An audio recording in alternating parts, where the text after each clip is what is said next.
In today's video, I'm going to teach you how to invoice a customer in Xero in just 5 minutes. Now, whether you're a seasoned user or just getting started with Xero, invoicing is a fundamental aspect of managing your business finances. Let's dive in and get you up to speed quickly. First, you need to log into your Xero account, head over to the Xero website, and once you're there, click on the login button at the top right corner of the page. You'll be prompted to enter your email and password. Input your details and proceed by clicking the login button again.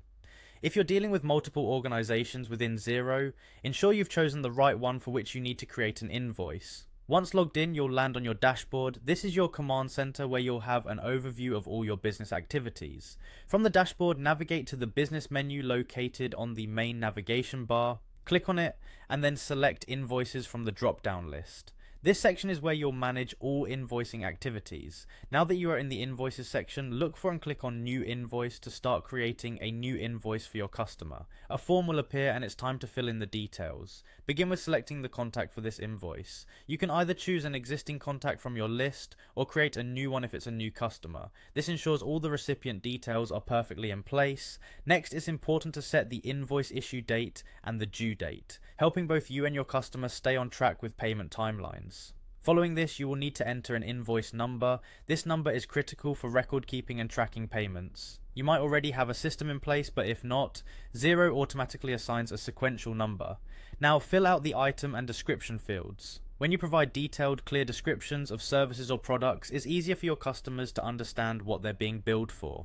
Ensure you're also clear with the quantity and price, as this will directly affect the invoice total. Once the essential invoice details are completed, you have the option to attach files. Maybe you want to include a purchase order, a contract, or any specific documentation your customer requires. Just click on Files and upload what you need. Finally, review the invoice to make sure everything is accurate. Once confirmed, you can choose to save and close to finalize the draft, or click Save and Continue to add more details later. If you're ready to send it out, go ahead and click on Approve an Email, which will directly email the invoice to your customer. Alternatively, clicking on Approve first allows you to take additional actions from the drop-down menu. And there you have it, a streamlined process to create and send invoices using Xero. This efficient system keeps your business finances organized and on track. Keep practicing this workflow, and soon you'll find it becomes second nature. Thanks for watching, and happy invoicing.